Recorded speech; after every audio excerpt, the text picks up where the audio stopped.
Yeah, I think we are on YouTube again. Sorry for the interruption.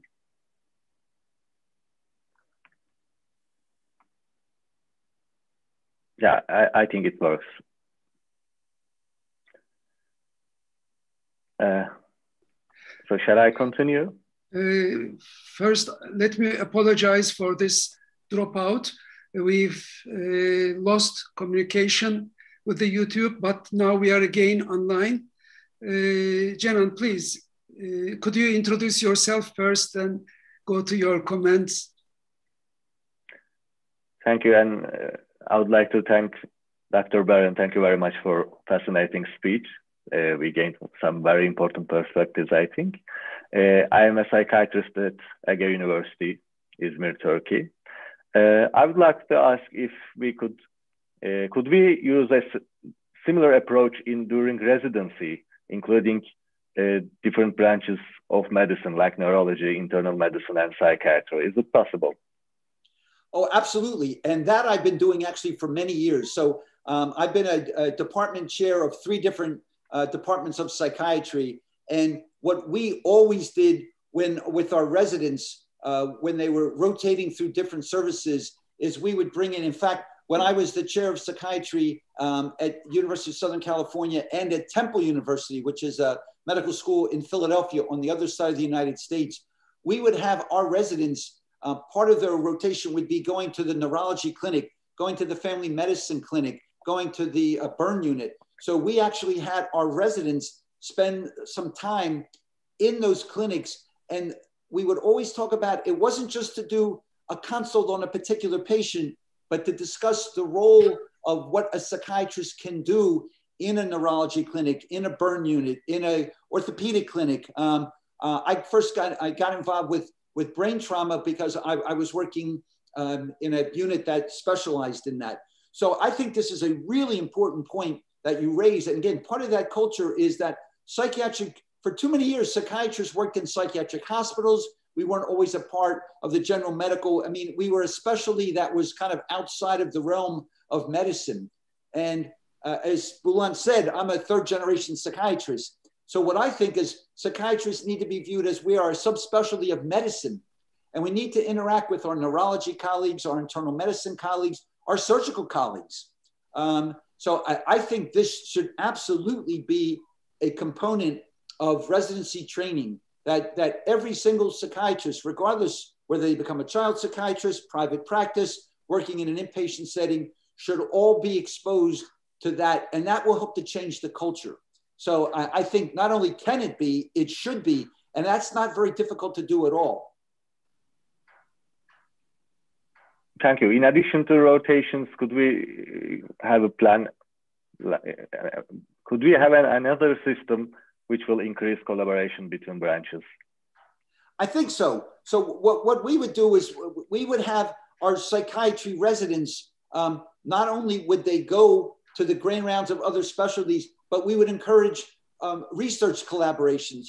We talk about not only interdisciplinary, but different disciplines working together in teaching and in scholarship. So we would have our residents would go to the professors in internal medicine and talk about the role of, say, depression in a patient following a myocardial infarction, or a cancer patient dealing with anxiety of worrying about, is my cancer going to come back?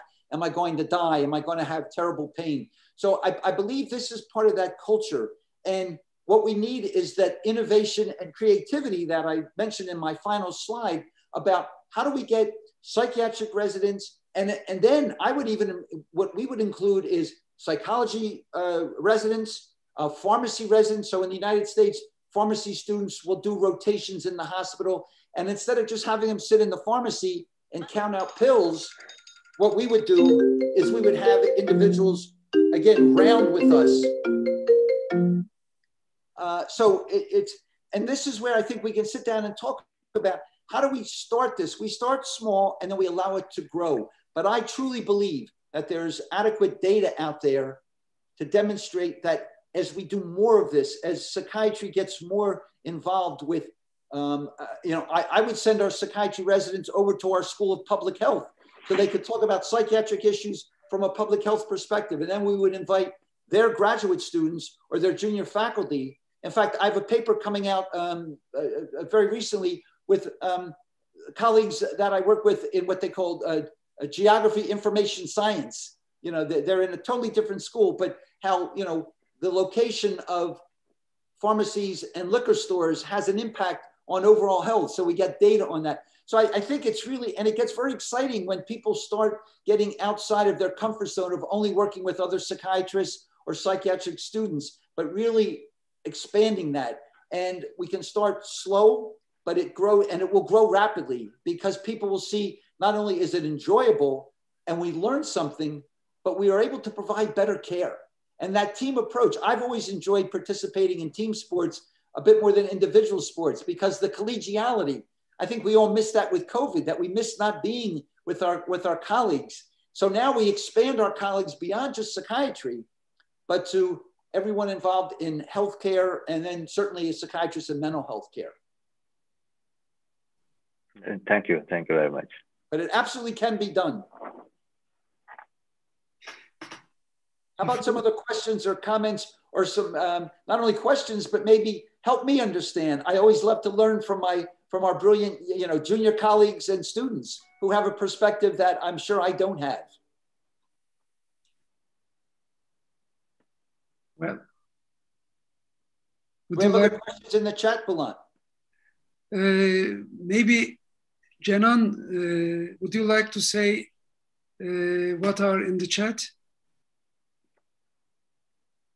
I think there is not any questions in our live chat right now. We can remind our audience, if you have any questions, you can write it down to our YouTube chat in Turkish or in English. Please feel free to write it down. Is it still, are we on or have we gone off? Yeah, we are on. No problem right now. Before we end, I think people are calling you for other meetings. I know at 9:30 in your time, you will be in another meeting, and we have about 10 minutes from you. If the other friends do not have much to say, would you like to add up and make some comments about our future international IPE?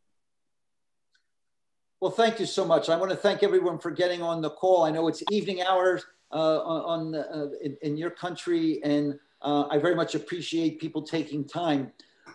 I'm very passionate about this because I think this is the future of healthcare and certainly of mental health care. I think we have an opportunity now that we didn't have not too many years ago, that, calls just like this, where we can get individuals on a Zoom, on a YouTube, and there'll probably be even a better iteration down the road. But that now is an opportunity to take a step back and say, what is in the best interest of our patients? What's in the best interest of ourselves? I can tell you, one of the most enjoyable things I have in my career now are the chance to interact and learn from other disciplines, and not just to be politically correct, but literally the perspective of a nurse in an inpatient setting who can say, this patient has been, hitting the button for more pain meds all day long. Not the physician who comes in and makes rounds for 5 or 10 minutes and then might not see the patient till the next day. I would even go to the dietary folks who'd be taking the food trays, and I'd ask them, are they eating their whole tray?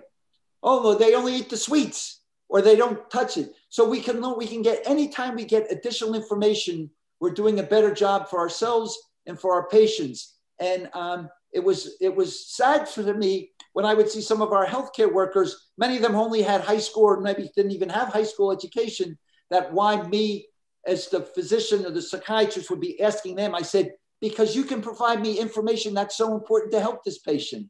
And they'd get a big smile.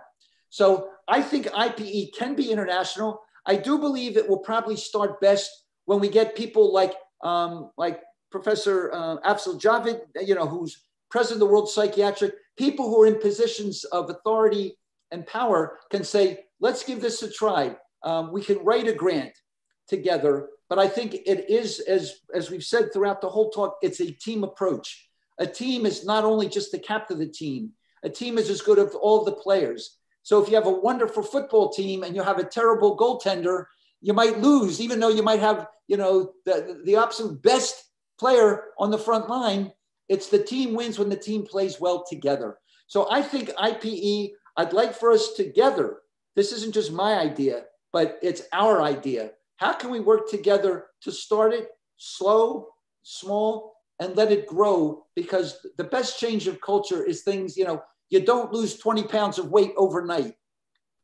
You might die of Reese, but you're going to get it right back. Meaningful weight loss means losing a pound or two a month over the course of not many months or a year. And I think that's a mentality that we need to keep in mind, that our junior colleagues need to feel comfortable to be engaged in this so that they don't feel they just have to be passive. We need to get senior leaders who are willing to say, you know what, maybe it's time to correct the curriculum to make it better. That we should always want to make it better. And maybe making it better means making an hour a week and showing a commitment to it, that does make it better. Because I can tell you as an educator, as a clinician, I always feel best when the patient gets better or when my program gets better. And this, I think, is an opportunity to make it better. So we'll work together, but I believe it's worth an effort, and then we'll see how it goes. And I'm sure that this IPE will be much better years from now. And I'm hoping to make it better. And it gets better. I can honestly say this from feedback from the students. They're the ones who've given us to say, hey, if you do this, this will make it better. And I always listen to them, and they're always right. So they've taught me a lot. It might have been part of my original idea, many other educators, but it's the students, it's the consumer. They're consuming the education. They're the ones that say, this food is much too salty. They might not be the cook, but then they end up having a better meal because of the feedback. So I use some silly analogies, but hopefully education and learning and teaching should be fun. It should be something we have a passion for, because it makes us feel good about ourselves when we're able to help others and when we're able to learn.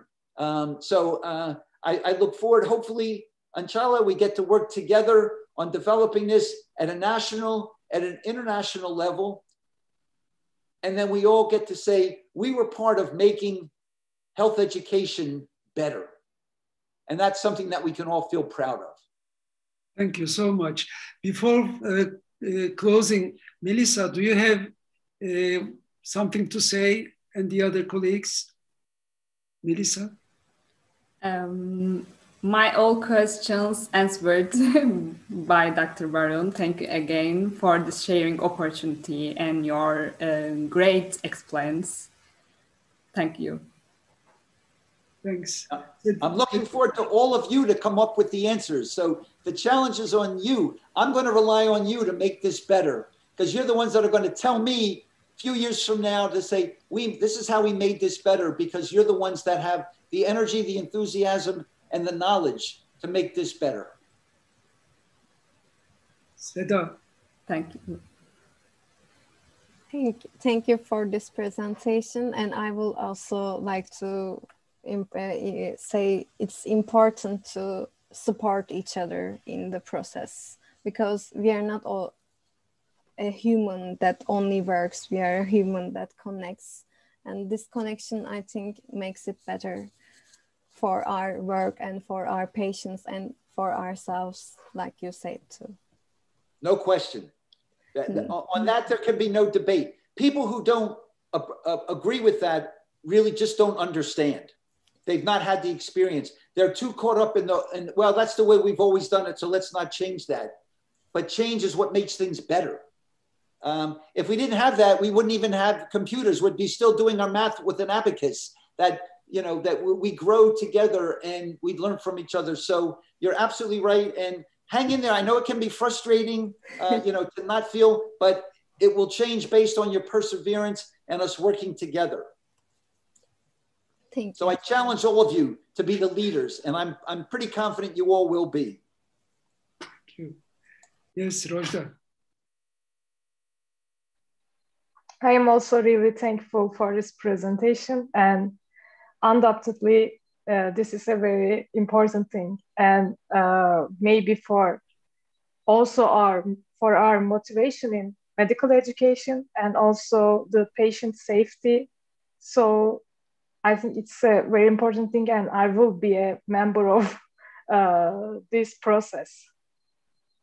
That's terrific. Well, I'm hoping, God willing, inshallah, I get a chance to return to your beautiful country in the not too distant future. And I would love to meet with some of the senior leaders. The one nice thing about being a rector is you can talk to other rectors or a senior vice president. I would love to have a chance to sit and talk with your leaders about maybe some opportunities, how we can all work together. Again, it's all I can share is my enthusiasm, but I can share data on how this has been successful.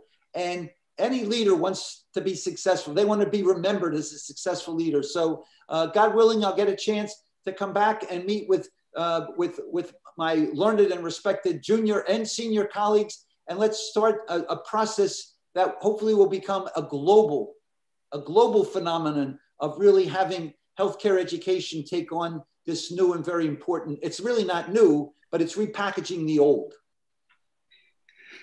Thank you. And I will thank you for this coming together. I would request Jenan to close this session, please.